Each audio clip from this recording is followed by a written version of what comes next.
Selamat datang di channel kami, jangan lupa like dan subscribe channel di bawah ini.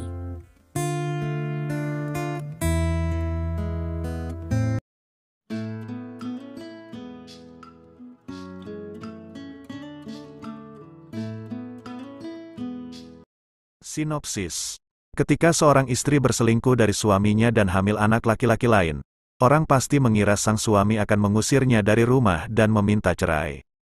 Anehnya, yang terjadi justru sebaliknya bagi Leon Wolf yang berusia 26 tahun. Seolah-olah diperlakukan seperti budak oleh mertuanya tidaklah cukup buruk. Dia diusir ke jalan oleh istri dan keluarganya setelah istrinya dengan bangga menyatakan kepadanya bahwa dia mengandung bayi orang lain.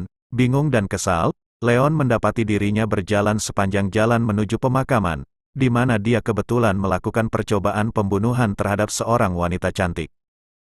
Dalam upayanya untuk menyelamatkannya, Leon menerima luka fatal di dadanya dan menyeret preman itu bersamanya ke sungai terdekat untuk ditenggelamkan bersama. Semua tanda menunjukkan kematian Leon, karena dia tidak pernah muncul ke permukaan lagi meskipun wanita yang tertekan itu telah menunggu. Selama berjam-jam, percaya dia telah meninggal dunia, dia pergi, tapi sebelumnya berseru ke sungai, "Namaku Iris Yang. Datang dan temui aku kapan-kapan." Gumpalan kesadaran muncul di bawah air. Iris, nama yang sangat indah.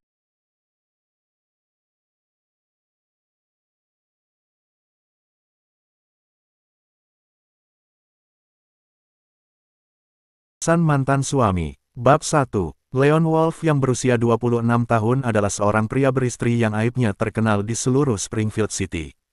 Dia tinggal bersama keluarga istrinya, keluarga Manson, dan diperlakukan seperti budak selama 3 tahun pernikahannya.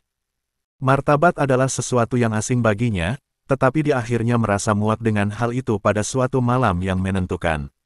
Selama 3 tahun terakhir, dia bekerja seperti kuda di perusahaan keluarga Manson setiap hari, namun gajinya harus diserahkan kepada istrinya Marilyn yang bahkan tidak bisa dia dapatkan tanpa menyentuh jarak. Pada saat dia pulang ke rumah pada malam hari, dia harus mencuci pakaian, mengepel, memasak, dan melakukan segala macam pekerjaan rumah. Tetap saja, dia bekerja keras tanpa mengeluh. Dia berpikir bahwa melakukan semua itu akan memungkinkan dia untuk membuktikan nilainya kepada istrinya dan meyakinkan istrinya untuk tinggal bersamanya sampai mereka tua, tetapi apa yang dia terima sebagai imbalannya adalah hadiah besar, seorang bayi. Istrinya, yang belum pernah ia temui sekalipun, sedang hamil, dan ia akan menjadi seorang ayah. Namun, adakah yang menganggap hal itu sebagai kabar baik? Apakah sulit untuk mencuci pakaian hingga bersih atau mengepel?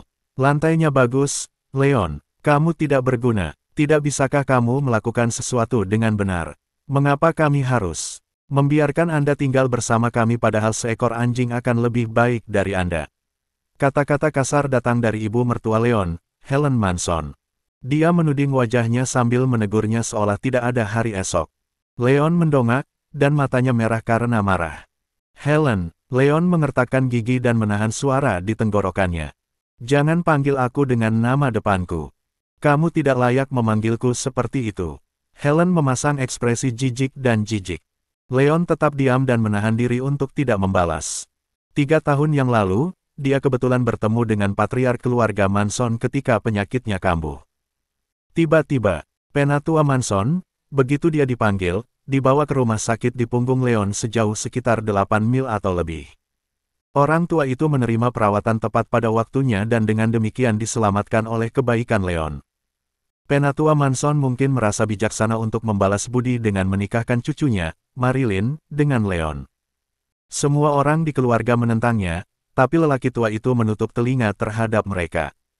Sejak itu, Leon tinggal bersama Manson selama 3 tahun. 3 tahun, bahkan orang yang paling dingin sekalipun akan bersikap ramah terhadap seseorang dalam 3 tahun itu, tapi itu tidak mungkin melakukan apapun dengan duo ibu anak yang pahit itu.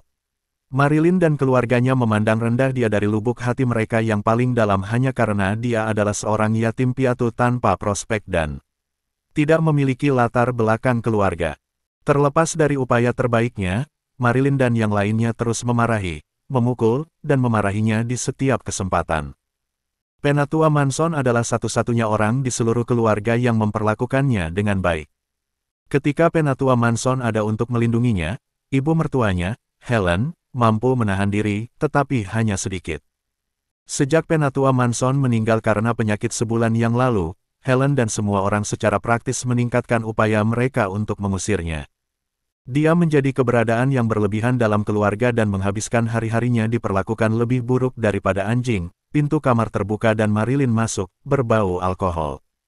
Mengenakan pakaian modis dan stoking sutra hitam, kiprah kakinya yang panjang dan wajahnya yang memerah menggoda hampir setiap pria.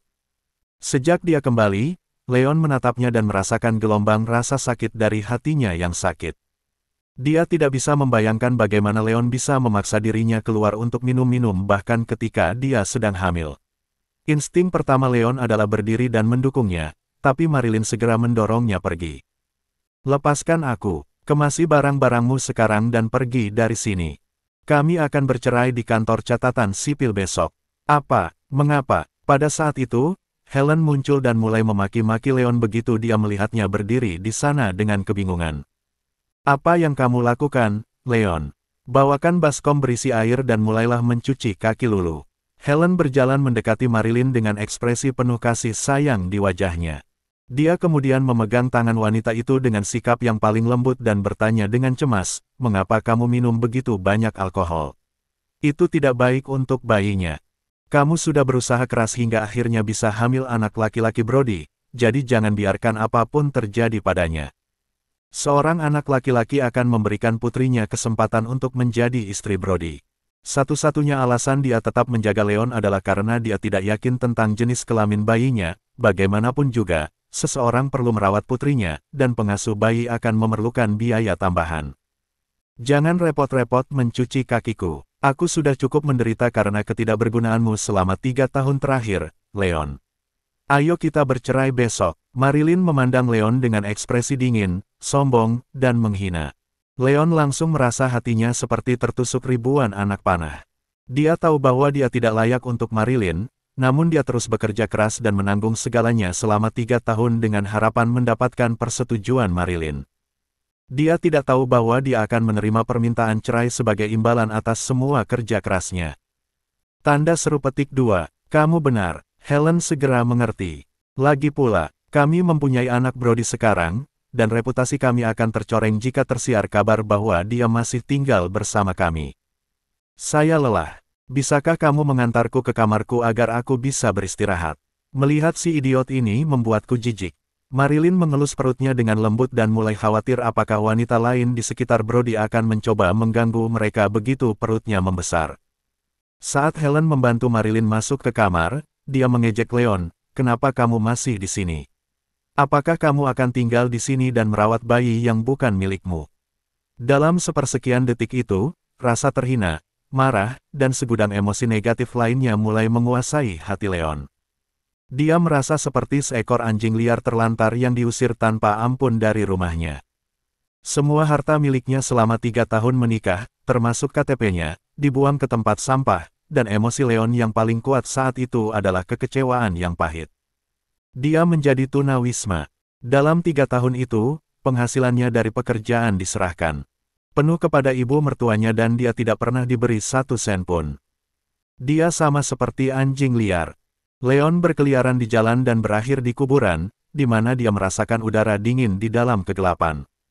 Dia berdiri di depan batu nisan dengan ekspresi kesepian dan mata terbelalak, tapi tidak satu pun.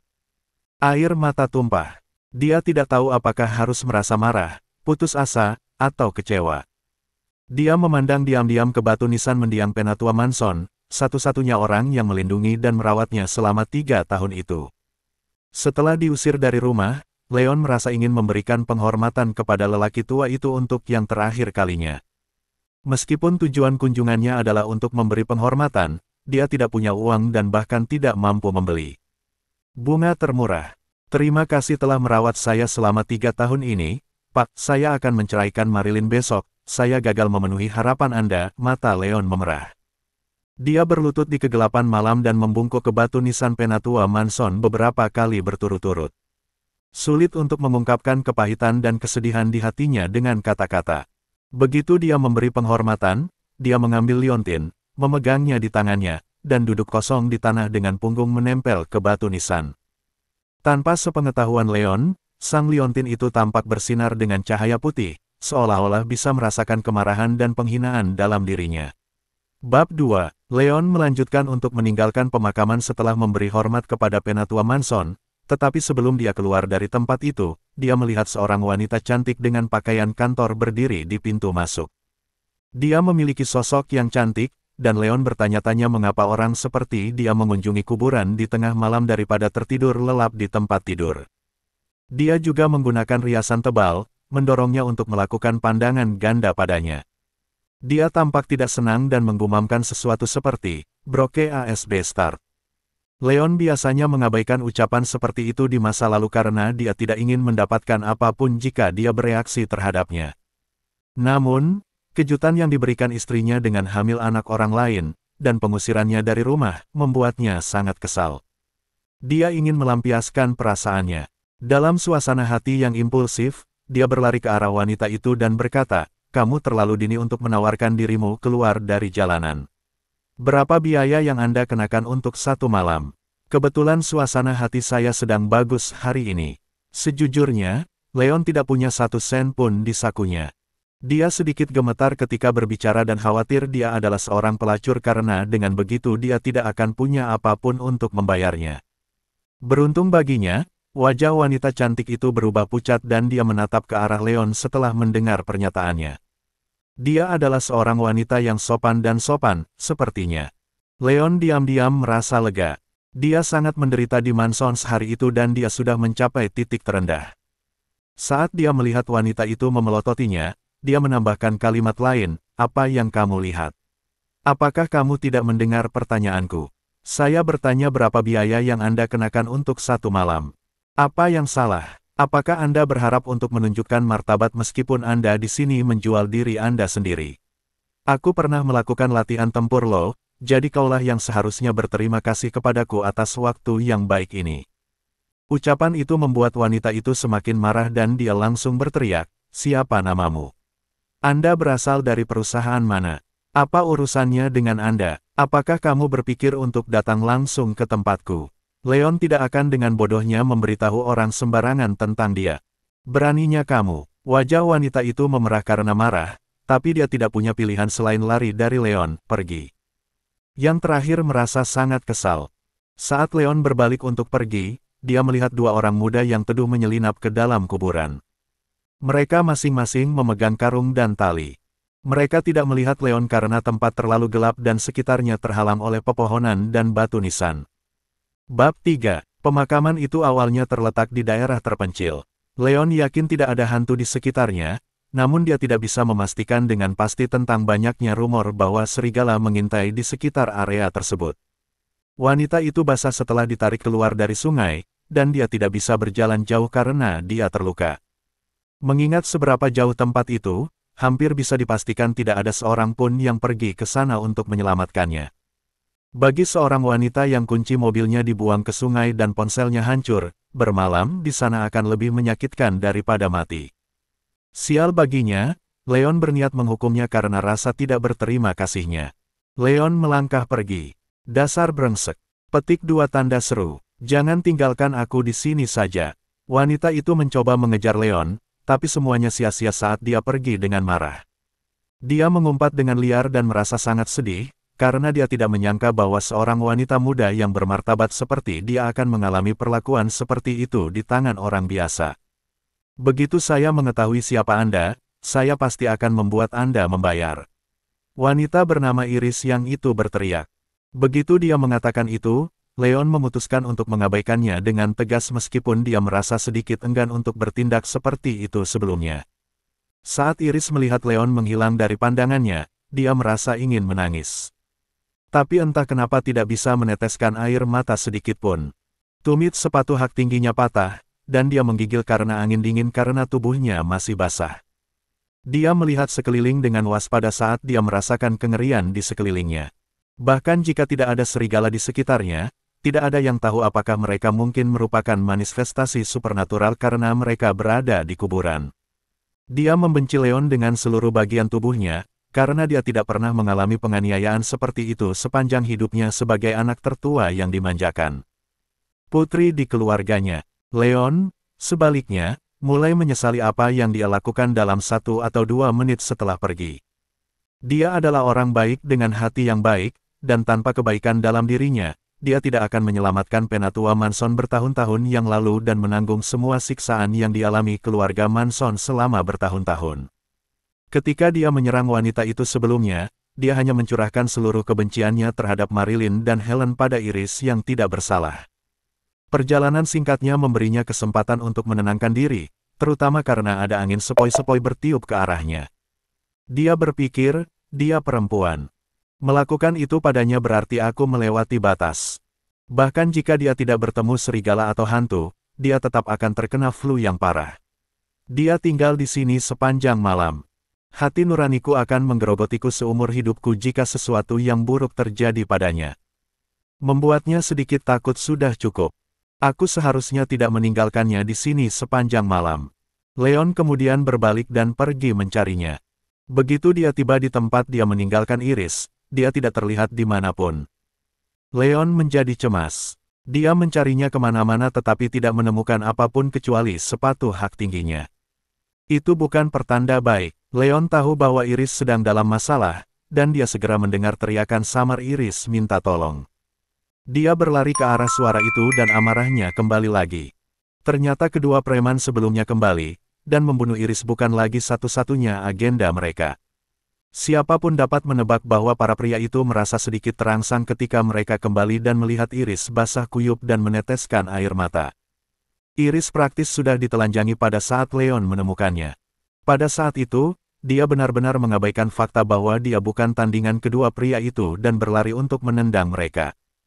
Dia kemudian menatap ke bawah dan melihat Iris sudah mengenakan pakaian terakhirnya. Sekeras apapun dia berusaha menutupinya, dia tidak mampu menyembunyikan kecerahan kulitnya yang terbuka.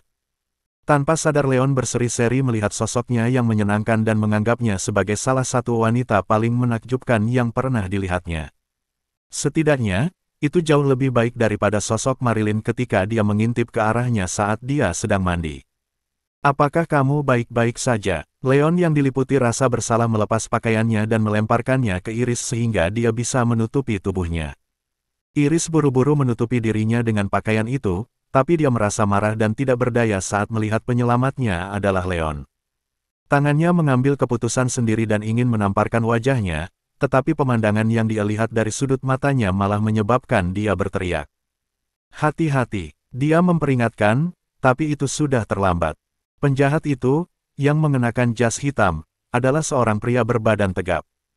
Sebaliknya, Leon memiliki tubuh biasa sehingga gagal memblokir pria tersebut. Dengan sebuah tendangan, pria itu membuat Leon terbang sejauh 2 atau 3 meter. Dia kemudian mengeluarkan belati yang dia jatuhkan sebelumnya dan mencibir. Mencoba membuat dirimu terbunuh. Pria berjas hitam itu menginjak dada Leon dan mengangkat belati bersinar untuk membunuh Leon.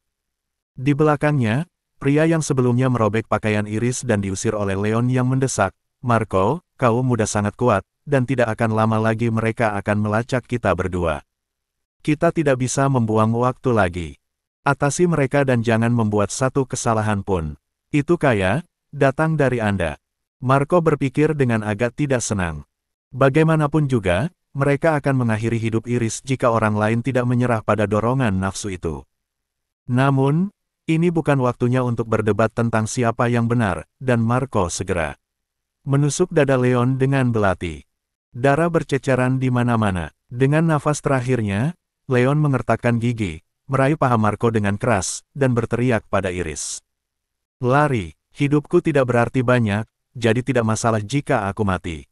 Selamatkan dirimu, jangan khawatirkan aku. Leon tersenyum pahit pada Iris sebelum kematiannya yang akan datang. Betapapun marahnya dia tetap menjadi Leon yang jujur di saat-saat terakhir hidupnya. Dia memutuskan bahwa dia tidak akan menjadi orang seperti itu lagi di kehidupan selanjutnya.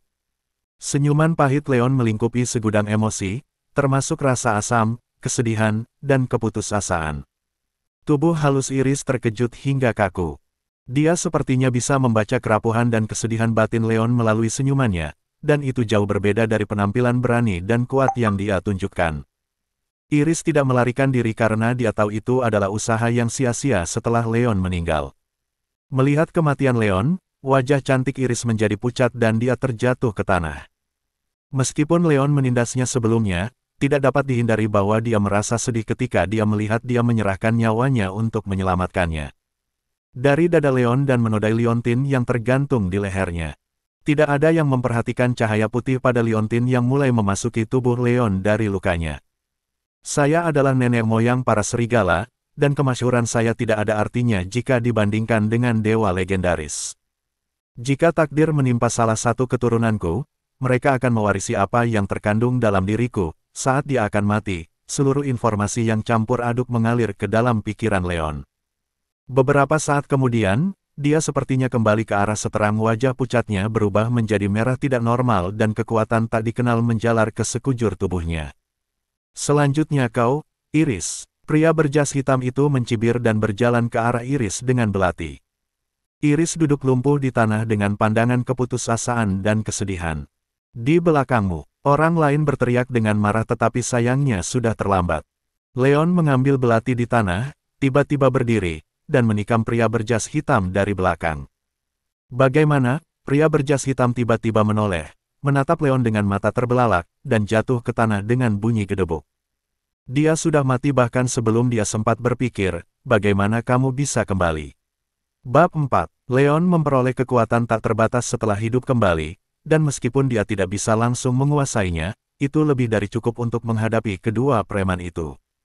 Orang yang tersisa tercengang ketika melihat apa yang terjadi, dan Leon memanfaatkan kesempatan itu untuk menangkapnya sebelum jatuh ke dalam air. Iris melihat semuanya dan bertanya-tanya apakah mereka akan mati bersama. Ekspresi konflik muncul di wajahnya.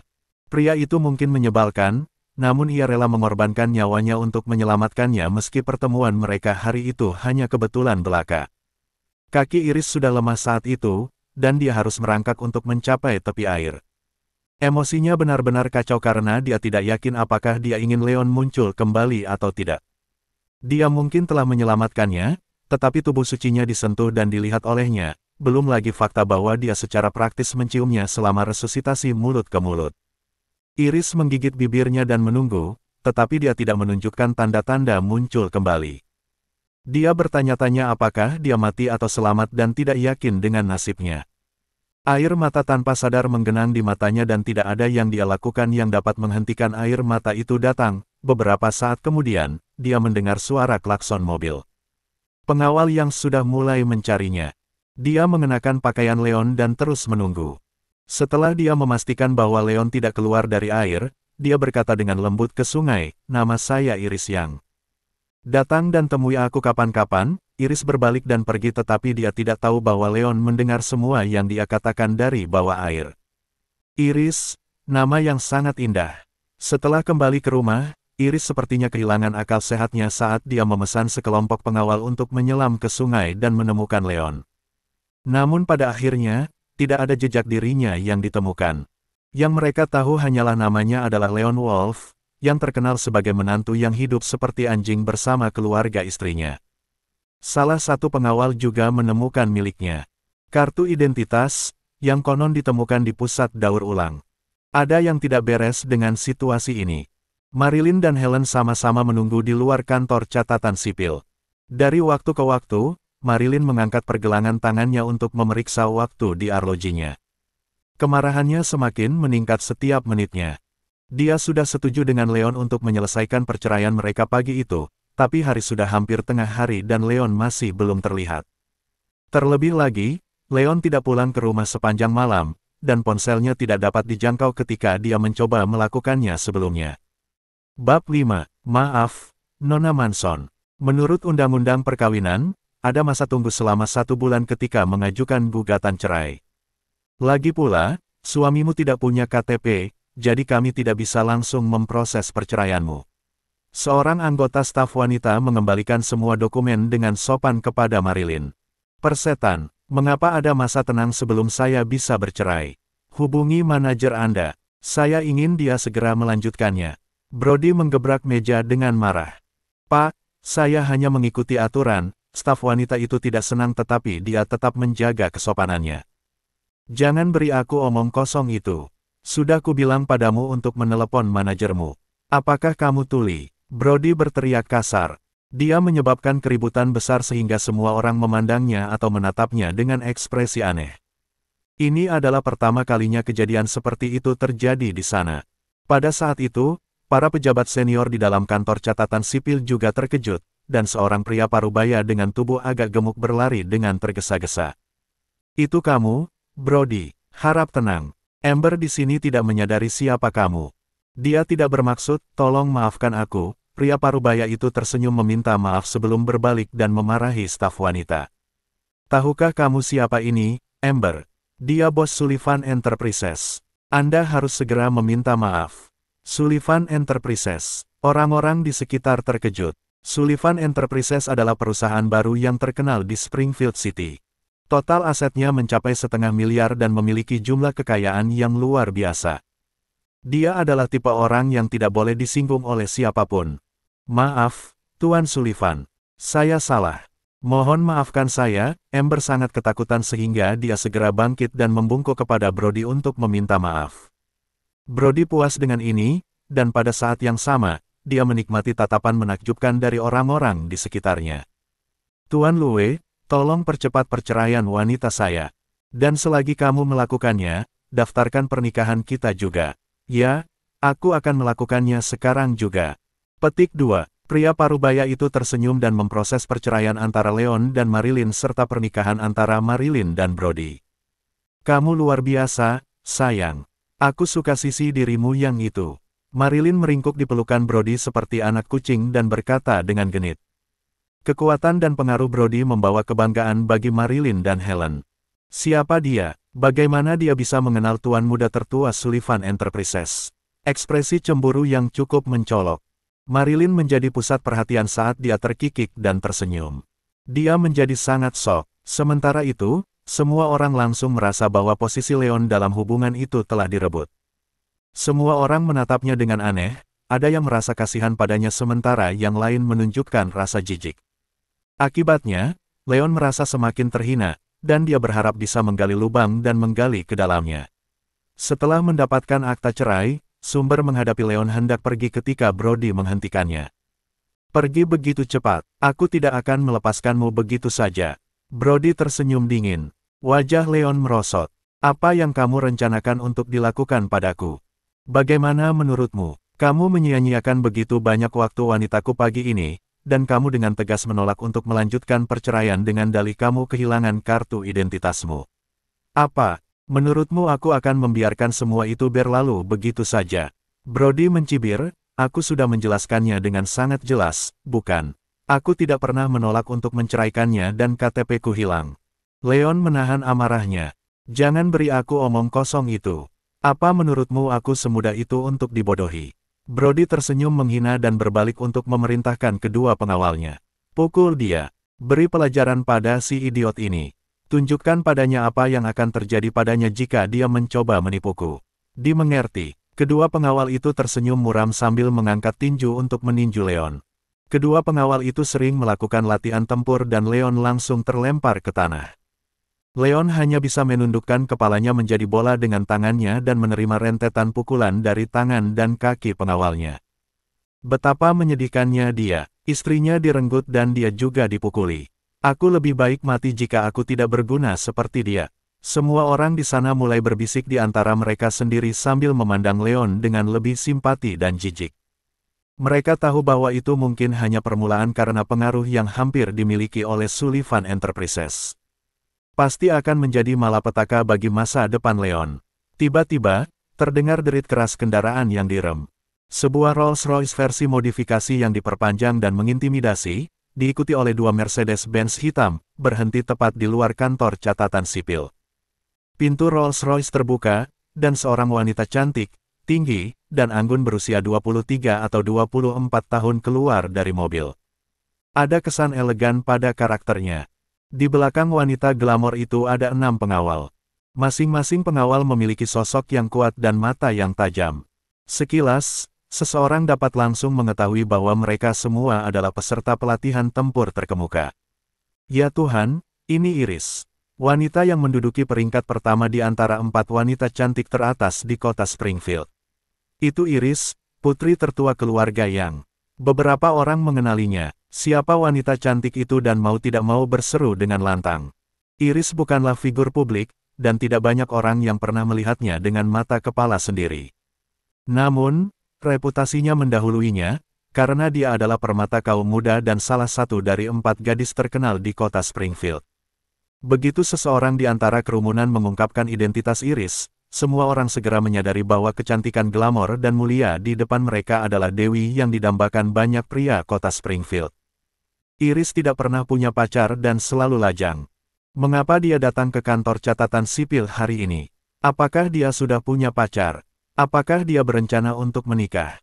Semua orang memasang ekspresi penasaran di wajah mereka, dan begitu ada bisikan bahwa tujuan Iris di sana mungkin untuk mengambil akta nikahnya, semua pria yang hadir sepertinya merasa patah hati. Di saat yang sama, kecemburuan di hati setiap pria membumbung tak terkendali, karena mereka semua bertanya-tanya siapa pria beruntung yang disukai Iris sang dewi. Iris mengabaikan tatapan bercahaya semua orang, berjalan ke aula, dan langsung menuju ke arah Brody. Brody wajahnya memerah, dan jantungnya berdebar kencang. Dia adalah tuan muda tertua di Sullivan Enterprises dan seorang tokoh terkenal di dunia bisnis. Wajar jika dia bertemu Iris sebelumnya. Dia terlempar keluar dari air saat pertama kali dia melihat Iris, dan dia kemudian mengabadikannya sebagai dewi dalam mimpinya. Namun, keluarga yang adalah keluarga paling kuat di kota Springfield, dengan sebuah pengaruh yang mencakup militer, politik, dan bisnis. Oleh karena itu, mereka jauh lebih kuat daripada Sullivan Enterprises dan jauh lebih maju dari Sullivan Enterprises. Meskipun hati Brody mendambakan Iris, dia tidak berani mengejarnya. Lagi pula, dia tidak memenuhi syarat untuk melakukannya. Namun yang mengejutkan, Iris mengambil inisiatif untuk berjalan ke arahnya, yang membuatnya sangat bersemangat hingga dia benar-benar kehilangan ketenangannya. Bab 6, Nona Yang, apakah Anda di sini untuk berbicara dengan saya? Brody menyapanya dengan penuh rasa ingin tahu seperti seekor anjing pesek yang mengibaskan ekornya, hanya berhenti sejenak untuk berlutut dan menjilati kakinya. Iris bahkan tidak melihat ke arah Brody dan melirik melewatinya untuk melihat ke arah Leon. Begitu dia melihatnya, sedikit antisipasi muncul di wajahnya yang dingin dan cantik. Dia berusaha sekuat tenaga untuk mencari Leon tadi malam, karena dia sangat yakin bahwa Leon masih hidup. Pria tidak boleh mati begitu saja setelah menghilangkan perasaan darinya. Dengan tekad itu, dia memanfaatkan sumber daya keluarga yang pagi itu untuk mendapatkan setiap detail tentang Leon. Dia akhirnya mengetahui rencana Leon untuk menceraikan Marilyn. Alhasil, dia segera bergegas ke kantor catatan sipil untuk melihat apakah dia bisa menemukan Leon. Benar saja, dia melihat seseorang yang mirip Leon meringkuk di tanah sambil memeluk kepalanya. Dia tidak dapat melihat penampilannya dengan jelas, dan dia tidak dapat memastikan apakah dia memang yang dia cari. Kedua pengawal itu berhenti memukuli Leon karena Iris ada di sana. Leon mendongak setelah merasakan sedikit perubahan di atmosfer. Lihatlah, hal pertama yang dilihatnya adalah mata Iris yang jernih dan penuh emosi. Iris, itu kamu. Leon berdiri dengan bingung karena dia tidak menyangka akan bertemu Iris secepat ini. Iris memandang Leon dengan ekspresi yang bertentangan. Meskipun dia merasa sangat emosional, sebagian dari dirinya ingin menahan emosi tersebut. Keinginannya untuk memarahi bajingan itu karena perasaannya sangat kuat, tetapi tidak dapat disangkal bahwa dia menyelamatkan nyawanya. Pada akhirnya, tubuh halus Iris bergetar, dan air mata mengalir di matanya seperti sungai yang meluap. Tak mampu menahannya emosinya lagi, dia langsung melemparkan dirinya ke pelukan Leon. Leon tercengang. Brody, Marilyn, dan Helen sama-sama tercengang melihat apa yang terjadi. Semua orang yang hadir di sana juga terdiam. Mereka tidak pernah bermimpi bahwa Iris si wanita yang menempati peringkat pertama di antara 4 wanita tercantik di kota Springfield akan mengambil inisiatif untuk menerima alasan menyedihkan dari seorang pria. Mengejutkan, terlebih lagi, banyak dari mereka yang hadir di sana menganggap Leon sebagai orang yang tidak berguna setelah Brody merenggut istrinya, dan mereka hanya meremehkan Leon. Namun, perannya terbalik, dan merekalah yang membodohi diri mereka sendiri. Pria yang mereka anggap sebagai sampah tak berharga mampu memenangkan hati Iris, dewi nomor 1 yang didambakan semua pria di kota Springfield. Mereka memandang Leon dengan rasa cemburu yang menjengkelkan. dan tidak menginginkan apapun selain mengakhiri hidupnya. Jika pandangan bisa membunuh, Leon pasti sudah mati 10.000 kali lipat. Ketika Leon tersadar, dia segera membantu Iris melepaskan pelukannya dan berkata, "Iris, kenapa kamu di sini? Aku di sini untukmu." Ada sedikit rona merah di wajah cantik Iris, tapi begitu dia melihat noda darah menetes dari sudut mulut Leon, dia membuang semua pikiran untuk mengenangnya. Dengan Leon, dia mengulurkan tangan untuk menyentuh luka di sudut mulut Leon, dan wajah cantiknya menjadi agak dingin. "Bagaimana kamu bisa menunjukkan hal itu di wajahmu, Leon? Siapa yang menyakitimu?" "Aku." Leon menatap Brody tanpa sadar. "Kamu melakukan ini, Brody." Iris marah dan dia menatap Brody dengan dingin.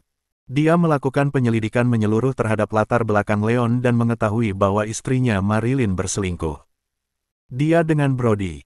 Brody merusak pernikahan Leon dan mengancam akan mengakhiri hidup Leon. Itu benar-benar memalukan. Brody bergidik, dan Marilyn melangkah maju sebelum dia bisa menjawab. "Siapa kamu sebenarnya? Beraninya kamu berbicara seperti itu pada suamiku? Tahukah kamu siapa dia?" "Dia adalah tuan muda tertua di Sullivan Enterprises." Marilyn memarahi dengan arogan. Dia belum pernah melihat Iris sebelumnya dan tidak tahu siapa Iris itu. Yang dia tahu hanyalah bahwa penampilan Iris menyaingi miliknya dalam segala hal, sedemikian rupa sehingga Iris menarik banyak perhatian setelah masuk. Marilyn cemburu dan tidak puas. "Apakah kamu istri Leon, Marilyn?" Iris tersenyum dan langsung menebak identitas Marilyn.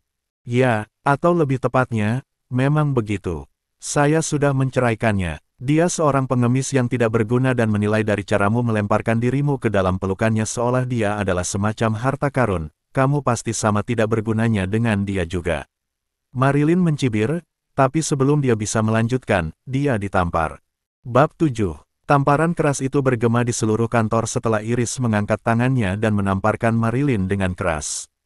"Oh, sudah aktif, Jalang. Beraninya kamu menamparku." Marilyn menutupi pipinya. Matanya memerah karena marah saat dia bergegas menuju Iris dengan niat jahat. Iris merespons dengan cepat dan memberikan tamparan backhand pada pipi satunya kepada Marilyn.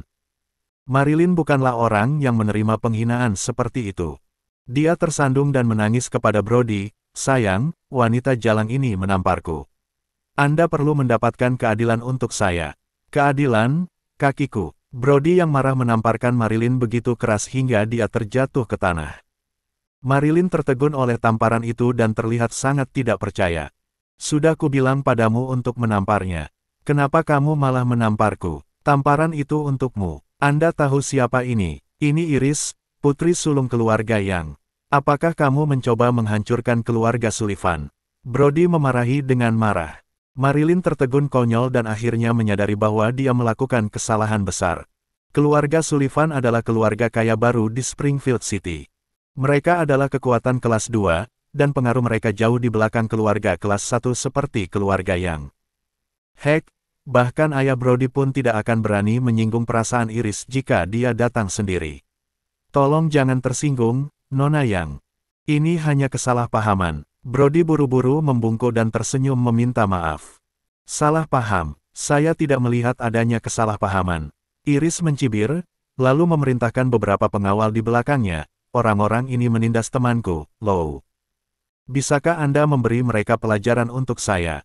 Anda harus berhenti hanya jika saya mengatakannya."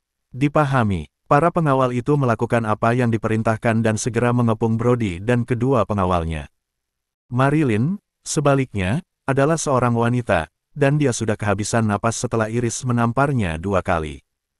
Oleh karena itu, Iris memutuskan untuk tidak mempersulit Marilyn. Brody dan kedua pengawalnya tidak seberuntung itu. 6 pengawal Iris mengepung mereka bertiga di tengah saat mereka mulai meninju dan menendang tanpa menunjukkan belas kasihan. "Nona Yang, saya menyadari kesalahan saya sekarang. Mohon maafkan saya," Brody berteriak berulang kali. Dia meringkuk menjadi bola, menutupi kepalanya dengan lengannya, dan memohon belas kasihan tanpa henti. "Kenapa aku harus menyuruh anak buahku untuk berhenti padahal kamu tidak menunjukkan belas kasihan pada Leon sebelumnya?" Iris mendengus dingin dan berbicara dengan nada marah dan dingin dalam suaranya. Para pengawal menjadi lebih kejam. Marilyn baru saja merasakan ketangguhan Iris, dan hanya bisa berdiri dengan cemas di samping Brody karena dia takut untuk melangkah maju dan mencegahnya dipukuli oleh pengawal Iris. Jika kamu mampu, kenapa kamu tidak mendatangiku daripada bersembunyi di belakang seorang wanita? Marilyn memarahi Leon dengan marah, yang disambut dengan tatapan dingin Leon. Namun, dia tetap berjalan ke sisi Iris dan memberi isyarat agar Iris berhenti. Kau bisa menyuruh mereka berhenti sekarang, Iris. Aku berterima kasih atas sikapmu, jadi biarkan saja. Iris melihat ekspresi Leon dan segera memahami apa yang ingin disampaikan oleh ekspresi tekadnya. Dia menduga Leon ingin membalas dendam secara pribadi di masa depan, dan dia tidak ingin bergantung padanya untuk mencapai hal itu. Tebakannya benar, dan kata-kata Marilyn menusuk harga diri Leon. Rasa malu yang dialami Leon hari itu akan selamanya terpatri dalam ingatannya. Namun ia tetap berharap dapat mengandalkan dirinya sendiri untuk menghilangkan rasa malu itu di masa depan. Dia tidak akan memiliki kesempatan untuk membuktikan dirinya jika dia mengandalkan Iris untuk membalas mereka demi dia. Kalian beruntung hari ini, aku akan mengampuni kalian berdua sekali ini saja demi Leon. Iris mendengus dingin, lalu berbalik dan tersenyum pada Leon. Ada banyak hal yang ingin aku bicarakan denganmu. Ikut denganku. Leon mengangguk sebagai jawaban. Dia bahkan tidak repot-repot menatap Marilyn saat dia masuk ke dalam mobil dan pergi bersama Iris. Dengan deru mesin, Rolls-Royce yang menakutkan namun mewah itu melaju kencang. Sebaliknya, Porsche lusuh milik Brody tak lagi terlihat mewah. Brengsek, bagaimana mungkin seseorang yang tidak berguna seperti Leon bisa berhubungan dengan wanita seperti Iris? Apakah dia tidur dengannya ketika dia tidak pulang tadi malam? Marilyn menghentakkan kakinya dengan marah. Meskipun tidak ada keraguan bahwa Marilyn adalah orang yang mencampakkan Leon, dia dibuat merasa tidak berharga bagi Leon ketika Iris muncul. Bab 8 Marilyn menjadi semakin marah ketika dia memikirkan apa yang terjadi. Brody segera bangkit dari tanah dengan cemas. Dia tampak sangat menderita dengan hidung biru dan wajah bengkak. Tidak mungkin, Iris adalah wanita muda tertua dari keluarga Yang, dia orang yang sangat dihormati. Tak satu pun pemuda kaya dan berkuasa di kota Springfield yang pernah menarik perhatiannya. Jadi bagaimana bisa seorang sampah seperti Leon melakukannya? Mungkin mereka berdua kebetulan saling mengenal. Brody menutupi wajahnya dan mengerang kesakitan. Iris adalah seorang dewi di matanya, sangat kontras dengan kesan rendahnya terhadap Leon. Dia akan lebih cepat mati daripada percaya bahwa ada hubungan khusus antara Leon dan Iris. Kamu benar, Iris tidak mungkin menyukai dia kecuali dia buta. Tapi setelah dipikir-pikir, bahkan jika Iris buta, dia tidak akan pernah menyukai sampah seperti dia. Marilyn tersenyum menghina, dan hatinya menjadi terasa sedikit lebih nyaman. Siapa yang peduli hubungan seperti apa yang mereka miliki? Ini semua salah Leon sehingga hal ini terjadi padaku. Aku akan membalasnya karena ini. Brody memasang ekspresi kesal di wajahnya. Dia tidak sanggup memprovokasi kaum muda dan takut menyimpan dendam terhadap Iris juga. Akibatnya, dia menyalahkan segalanya pada Leon. Orang-orang di sekitar tidak bisa tidak melihat ke bawah dengan jijik ketika mereka melihat betapa tidak tahu malunya Brody dan Marilyn. Semua orang melihat bagaimana Leon membujuk Iris agar melepaskan Brody. Namun, Brody tidak menunjukkan rasa terima kasih dan malah membenci Leon, terlalu tak tahu malu. Sayangnya, keluarga Sullivan sangat kuat, dan yang bisa dilakukan orang lain hanyalah membencinya diam-diam tanpa mengatakannya secara langsung. Leon tidak punya apa-apa setelah bercerai dari Marilyn. Dia tidak punya harta benda, dan yang paling penting kebutuhan baginya saat ini adalah tempat tinggal. Sovereign Hotel adalah salah satu hotel bintang 5 termewah di seluruh kota Springfield, dan Iris berencana untuk menempatkannya di sana untuk sementara waktu. Dia juga bisa menanyakan detail sebenarnya tentang apa yang terjadi malam sebelumnya. Ketika mereka tiba di hotel, Iris memberi isyarat kepada pengawalnya untuk menunggu di luar sementara dia membawa Leon masuk. Selamat datang di The Sovereign Hotel, dua petugas tersenyum profesional untuk menyambutnya. Ketika Leon berjalan di karpet merah hotel, dia melihat sekeliling dan terkejut melihat betapa indah dan mewahnya dekorasinya. Dia tidak pernah menginjakan kaki di tempat mewah seperti Hotel Bintang 5, dan dia mau tidak mau merasa sedikit risih berada di sana. Apalagi bajunya compang camping, sangat kontras dengan hotel. Dia mengambil setiap langkah dengan hati-hati karena dia khawatir sepatunya akan menodai karpet merah hotel yang mewah. Tunggu, ini adalah hotel kelas atas. Pengemis tidak diperbolehkan masuk, mengusir, mohon di tempat lain. Datanglah seorang wanita muda berusia 27 atau 28 tahun yang mengenakan seragam supervisor. Dia menunjukkan sikap superioritas dan berteriak kasar pada dua petugas yang menyapa Iris dan Leon. "Ada apa dengan kalian berdua? Apakah kamu buta? Bagaimana kamu bisa membiarkan seorang pengemis masuk? Siapa yang kamu panggil pengemis?" Iris terkejut dan tidak tahu harus menjawab apa untuk sesaat. Beberapa saat kemudian, dia melihat supervisor berjalan ke arah Leon sebelum menunjuk ke arahnya. "Keluar dari sini, pengemis yang menyedihkan," teriak supervisor itu, berhenti sejenak untuk mendorongnya keluar. Leon sudah merasa malu pada dirinya sendiri, dan wajahnya memerah begitu supervisor memarahinya. Betapa dia berharap bisa menggali lubang di tanah. Iris mengerti apa yang terjadi dan wajah cantiknya segera berubah menjadi dingin. Dia menjauhkan jari wanita itu dan berkata, "Kaulah yang buta. Apakah dia terlihat seperti pengemis bagimu? Dia adalah temanku, kami di sini untuk memesan kamar." "Pesan kamar?" Supervisor itu memandang dengan jijik pada Iris dari ujung kepala sampai ujung kaki. "Kamu berpakaian seperti wanita kaya tapi kamu memesan kamar dengan seorang pengemis? Saya kira Anda sama dengan dia saat itu. Sekarang keluar dari hotel kami, kalian berdua." Iris sangat marah. "Hanya orang jahat sepertimu yang bisa mengatakan hal seperti itu. Di mana manajermu? Suruh dia datang ke sini dan menemuiku. Kamu pikir kamu ini siapa? Apa hak Anda untuk meminta manajer kami?" Supervisor itu tersenyum menghina. Iris gemetar karena marah. Jika dia tidak mengendalikan diri demi identitasnya, dia pasti sudah menamparkan wajah supervisornya. Staf hotel sudah diberitahu tentang keributan di sana. Seorang pemuda berusia sekitar 36 atau 37 tahun bergegas datang secepat mungkin. Dan papan nama bertuliskan, "Manajer Lobi, Wendell Dyer," disematkan di keras jasnya. Bab 9, "Ada apa? Cheryl, ceritakan padaku apa yang terjadi," Wendell bertanya. "Sepupu, Anda datang pada waktu yang tepat. Kedua pengemis ini menyebabkan masalah dan itu mempengaruhi citra hotel kami." Supervisor menunjuk Iris dan Leon dengan ekspresi menghina. Wendell melihat ke arah jari Cheryl dan segera melihat Iris. Pandangan pertamanya menimbulkan kekaguman, karena dia terpikat oleh wajah Iris yang cantik dan temperamen yang mulia. Pada pandangan kedua, ekspresinya berubah drastis, dan butiran keringat dingin mulai muncul di dahinya. Iris jarang muncul di depan umum, dan hanya sedikit dari mereka yang tidak termasuk dalam lingkaran orang kaya atau berkuasa yang mengetahuinya. Seperti apa penampilannya? Wendell tidak pernah memenuhi syarat untuk mengenal Iris, tetapi karena bisnis keluarga yang mencakup banyak industri, mereka biasanya menjamu tamu VIP atau pelanggan utama perusahaan dengan mengatur penginapan untuk mereka di The Sovereign Hotel. Untung Wendell bisa bertemu Iris sekali sebelumnya, jadi dia tahu identitas Iris sekilas. Pada saat ini, Wendell sangat ketakutan hingga kakinya lemas, dan dia hampir jatuh berlutut. Dia bukan tipe orang yang dia sukai. Mampu untuk menyinggung perasaan. Di mana keamanannya? Seseorang, hubungi keamanan. Inikah caramu melakukan pekerjaanmu di hotel ini? Apakah kamu tidak akan bergegas dan mengusir kedua pengemis itu? Cheryl melangkah lebih jauh dengan mulai berteriak seolah-olah itu bukan urusan orang lain. "Cukup," Wendell yang marah menamparnya. Setelah tamparan keras itu, Cheryl terhuyung dan jatuh ke tanah. "Wewewe, kenapa kamu menamparku?" Cheryl menutupi pipinya dengan satu tangan dan tertegun oleh tamparan itu. "Dasar tolol, Anda tahu siapa ini? Ini Iris muda, wanita muda tertua dari keluarga yang..." Wendell memelototi Cheryl dengan ganas dan dia pergi untuk memarahi Cheryl. Cheryl adalah sepupu jauhnya, yang membuatnya menindas beberapa pelayan berpangkat lebih rendah di hotel karena dia memiliki hubungan darah dengannya.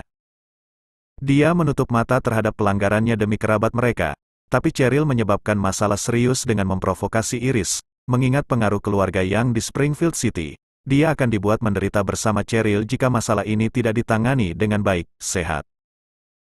Dia tahu bahwa Iris adalah wanita muda tertua dari keluarga Yang dan juga yang paling terkenal di antara 4 wanita cantik terkenal di kota Springfield.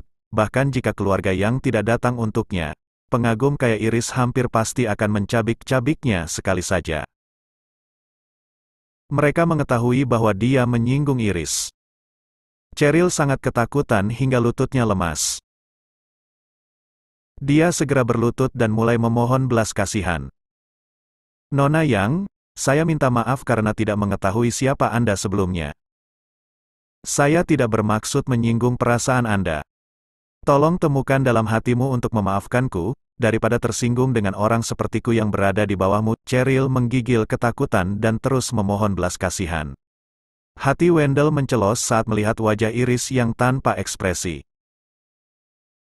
Dia memarahinya dengan tajam, tampar dirimu sendiri. Cheryl ragu-ragu sejenak tetapi akhirnya mengertakkan gigi dan mulai menamparkan dirinya sendiri. Dia terus menamparkan dirinya sendiri lebih keras lagi sambil berkata, maaf.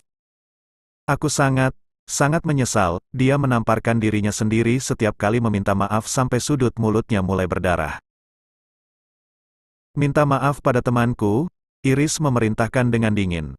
Tentu saja, maaf, Pak. Aku salah. Cheryl tampak tidak peduli lagi bahwa Leon adalah seorang pengemis dan langsung berlutut di hadapannya untuk meminta maaf.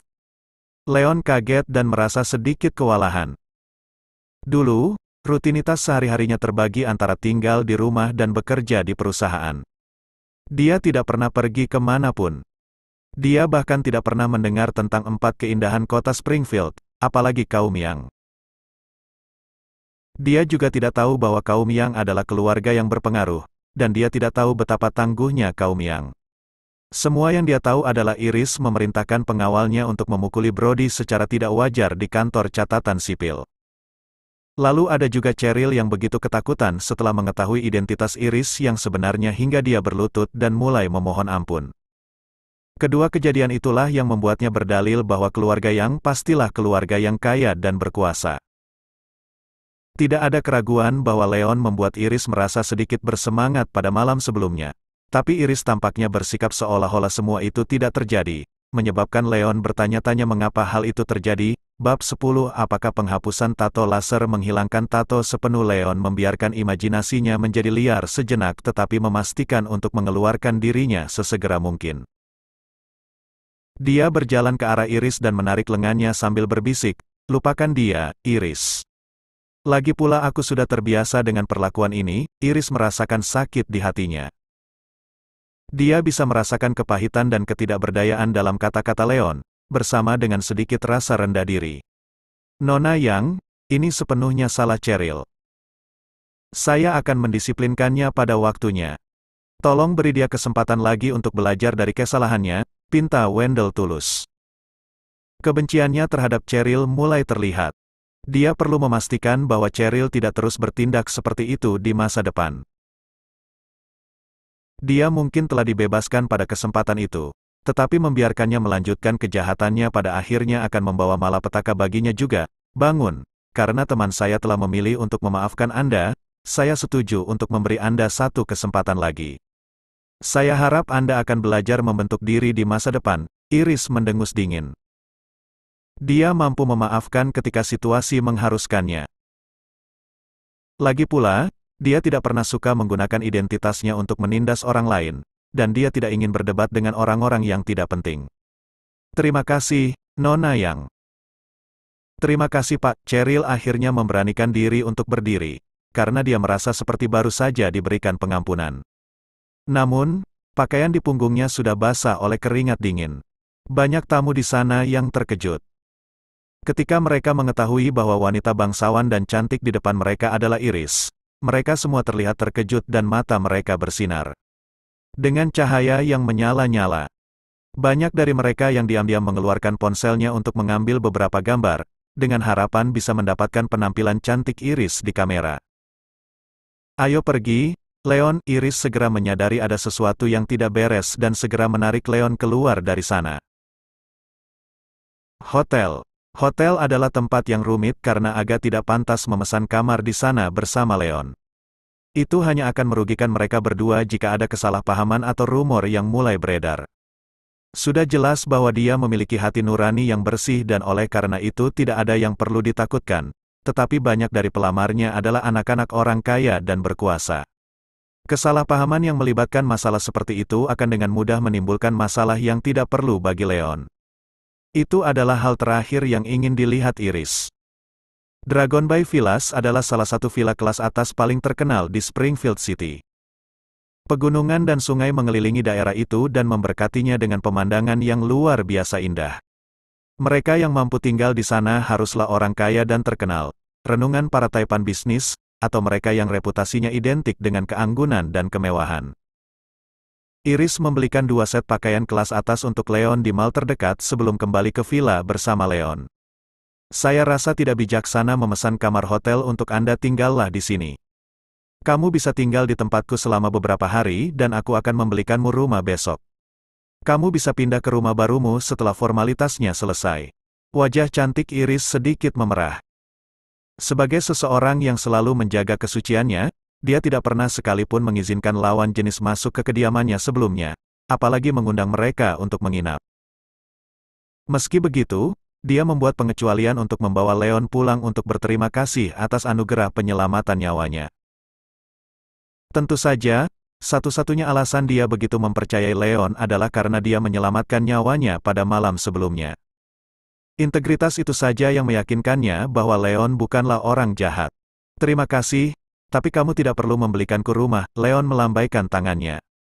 Dia kemudian menyadari bahwa kata-katanya dapat dengan mudah disalahartikan untuk menyiratkan bahwa dia menginginkannya untuk tinggal di rumah Iris selamanya.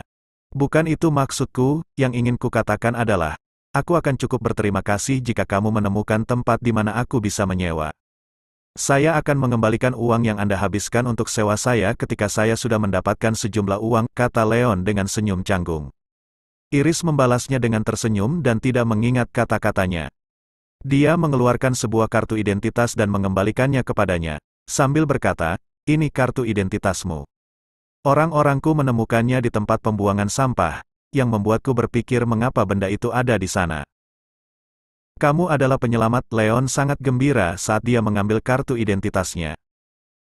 Dia tidak punya uang sama sekali, tapi memiliki KTP berarti ia bisa mendapatkan pekerjaan secepatnya untuk memastikan kebutuhan paling mendasar dalam hidupnya terpenuhi.